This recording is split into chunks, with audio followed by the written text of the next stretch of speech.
Bills Mafia. There is a position group on this roster that might be quietly one of the deepest, most talented, and most fascinating units on this entire team heading into 2026. And it's not the one everybody's talking about. We're talking about safety. A young star who's already made himself a tone setter for this entire secondary. A wildly talented new arrival whose URSUM reads like a genuine warning label, 8 teams since 2021, and yet a player who might be exactly the missing piece this defense needed.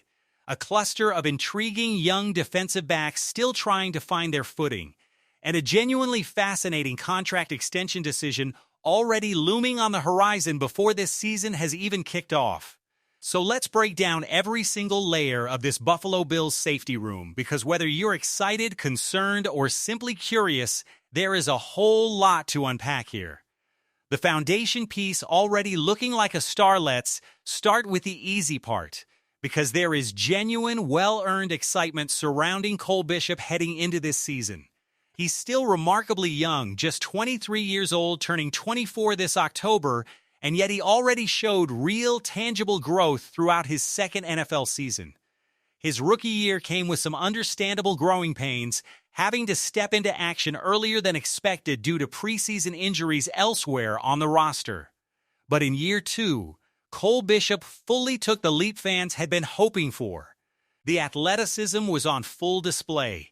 The physicality was unmistakable, delivering genuinely big hits against players like Travis Kelce and Nico Collins. And the ball skills were undeniable too, highlighted by a genuinely spectacular interception against the Saints and another impressive read and break interception off a Tua Tagovailoa, a floater, against Miami. What's especially notable is how Bishop became a real tone setter for this entire secondary. While there was probably an expectation heading into last season that Taylor Rapp and Cole Bishop would anchor this safety room together, things really clicked once veteran Jordan Poyer stepped into the lineup in place of Rapp.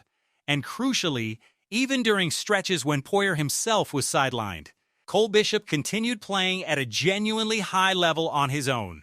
This is exactly the kind of foundational building block player this defense desperately needs, especially considering how much still needs to come together from that same draft class overall. Right now, the Cole Bishop selection is looking like an unquestioned home run, a player with the real makings of becoming a pillar of this defense for years to come. The wild card who changes everything now, let's talk about the player who might be the single most fascinating addition to this entire roster, CJ Gardner-Johnson. And there's simply no denying it, this man is a genuine playmaker. He flies around the field, he's physical, he's versatile, and he brings a real identity to whatever defense he's playing in. Under new defensive coordinator Jim Leonhard, there's a real belief that Gardner-Johnson embodies exactly what this scheme is trying to become. A high-risk, high-reward unit built around players who can make big plays on the ball and deliver big hits, understanding that some vulnerability inevitably comes attached to that same aggressive style. There are genuine reasons for optimism about getting the right version of CJ Gardner-Johnson in Buffalo specifically. It starts with defensive assistant Craig Robertson, someone Gardner-Johnson has repeatedly praised as hugely influential in his career, dating back to when the two played together in New Orleans. Gardner-Johnson has reportedly referred to Robertson as something like a big brother figure. There's also a familiar face in DJ Moore, his former teammate in Chicago last season. Reports have also indicated that Buffalo's safeties coach specifically and genuinely wanted him in the building. And then there's Christian Benford, who, despite having no prior relationship with Gardner-Johnson, projects as exactly the kind of steady, standard-setting presence capable of keeping this entire secondary rowing in the same direction. The concerning side of a genuine talent, but here's the part of the CJ Gardner-Johnson story that absolutely cannot be ignored. This is a player who has now been on 8 different teams since the start of 2021. 8. And here's the pattern worth paying close attention to. Teams keep bringing him in, but they don't keep bringing him back.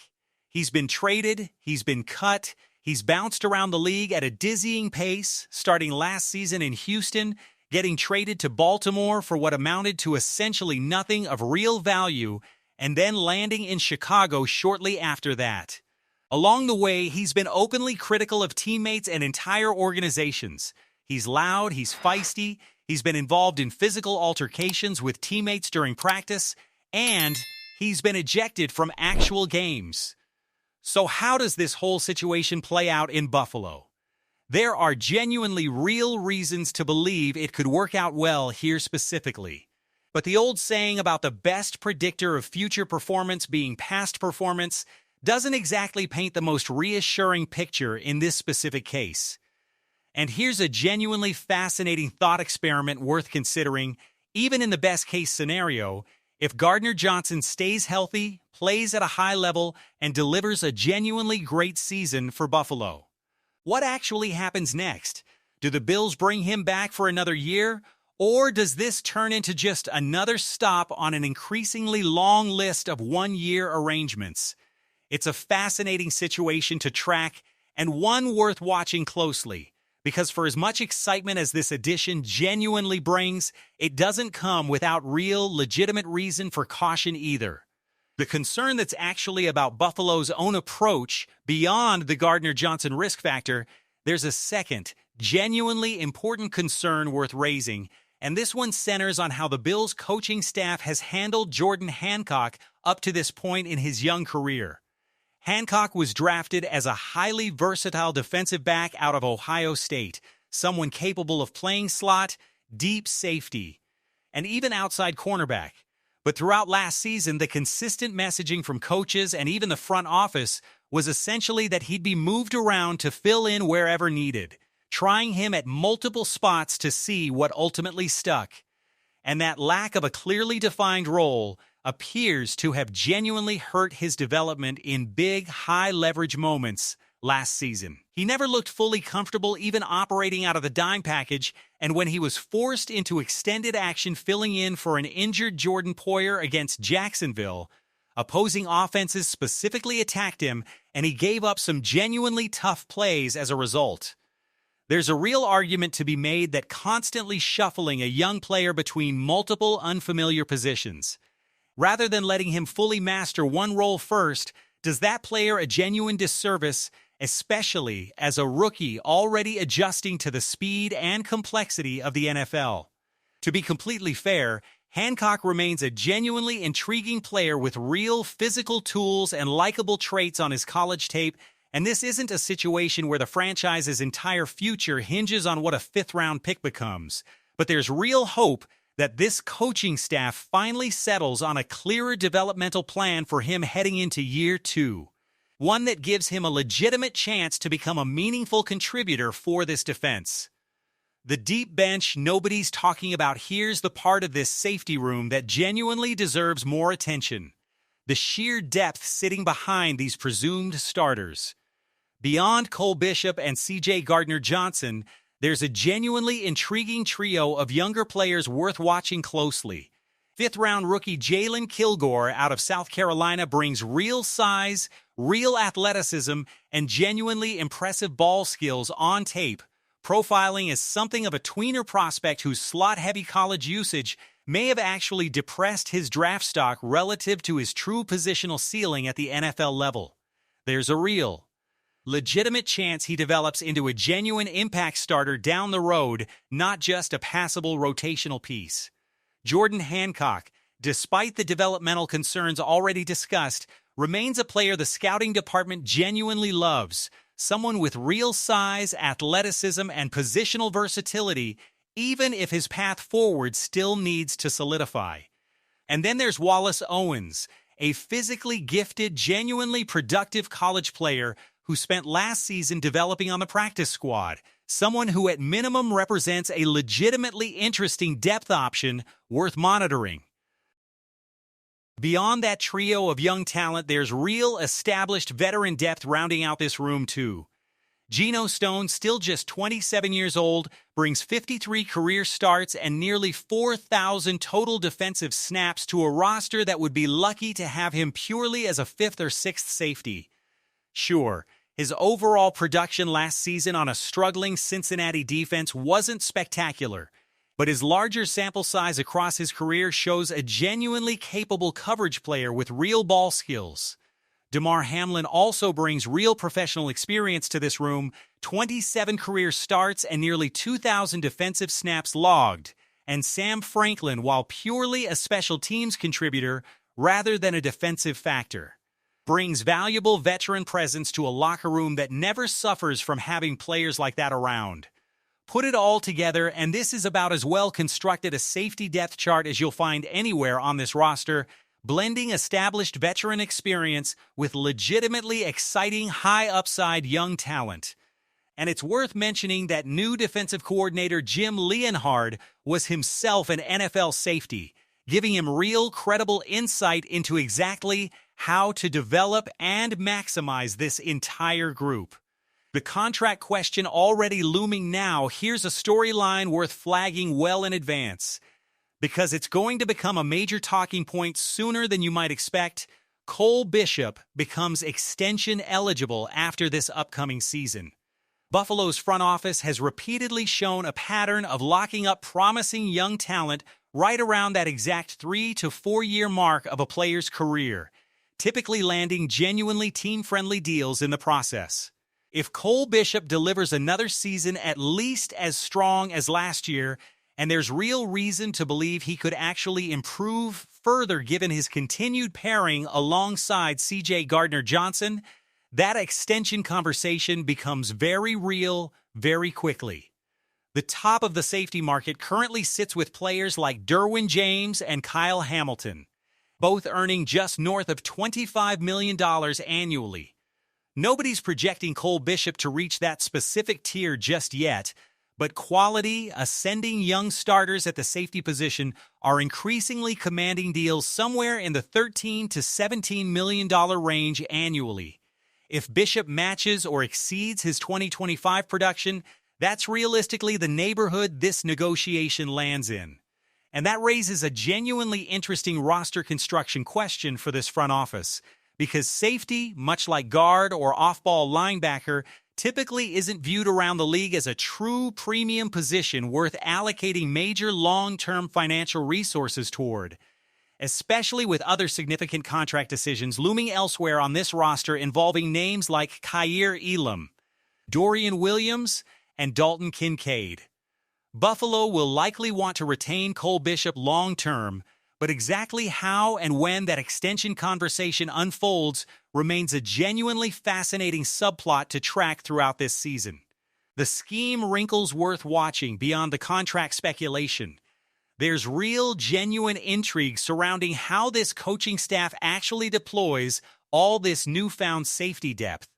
Buffalo now has more legitimate options than perhaps ever before when it comes to who lines up in the slot, whether that's C.J. Gardner-Johnson, Jalen Kilgore, or Jordan Hancock rolling down into that role, which in turn opens up opportunities to bring in a true safety from depth behind them. Is that Geno Stone stepping into that role? There's a real chance. But if the coaching staff likes what they see from Kilgore or Hancock specifically, either of them could realistically be in line for that same responsibility instead.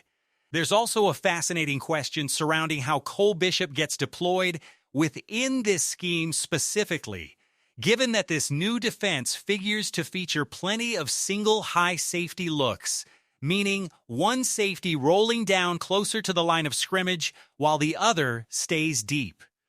Does Bishop become that primary low safety on a consistent basis? There's a real case that he should.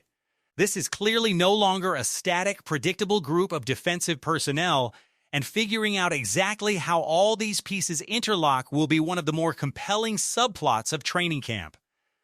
How many safeties actually make this roster? Finally, there's a genuinely practical roster math question worth considering here. If the Bills carry 5 cornerbacks, which seems likely, keeping only a handful of safeties becomes genuinely difficult given the sheer talent and depth in this specific room. Cole Bishop, C.J. Gardner-Johnson, Jalen Kilgore, and Sam Franklin all feel like essentially safe roster locks. That's 4 names right there. Jordan Hancock appears to be close to a lock as well, bringing that total to 5. And that's before even factoring in Geno Stone or DeMar Hamlin. While Hamlin's roster chances appear genuinely uncertain, Geno Stone's specific combination of age, ball production, and real NFL experience make him a genuinely difficult player to simply let walk away, suggesting the Bills could realistically carry 6 total safeties on this roster once everything shakes out. Especially once you consider that special teams-only contributors like Sam Franklin sometimes occupy something closer to a floating roster spot rather than counting purely against a positional numbers game. Wrapping it all up, so there you have it, Bills Mafia. A genuinely deep, well-constructed safety room built around an ascending young star in Cole Bishop. A wildly talented but genuinely unpredictable new arrival in C.J. Gardner-Johnson. A trio of intriguing young defensive backs still finding their footing, and established veteran depth capable of stepping in reliably if needed. Add in a looming contract extension decision for Cole Bishop, and a genuinely fascinating set of scheme questions under new coordinator Jim Leonhard. And this might just be one of the most compelling, most talked-about position groups on this entire roster heading into training camp. So tell us what you think. Does C.J. Gardner-Johnson finally find real stability in Buffalo, or does this turn into just another one-year stop on his ever-growing Ursum? Does Jordan Hancock finally get the clearly defined role he needs to take a real step forward in year 2? And should the Bills be ready to extend Cole Bishop as soon as this front office possibly can? Drop your thoughts down in the comments, folks. We want to hear every single one of them. Make sure you're subscribed so you don't miss anything, and I'd love it if you took a second to rate, review, and share the podcast. Have a great rest of your day. Go Bills, and I look forward to catching up with you again real soon.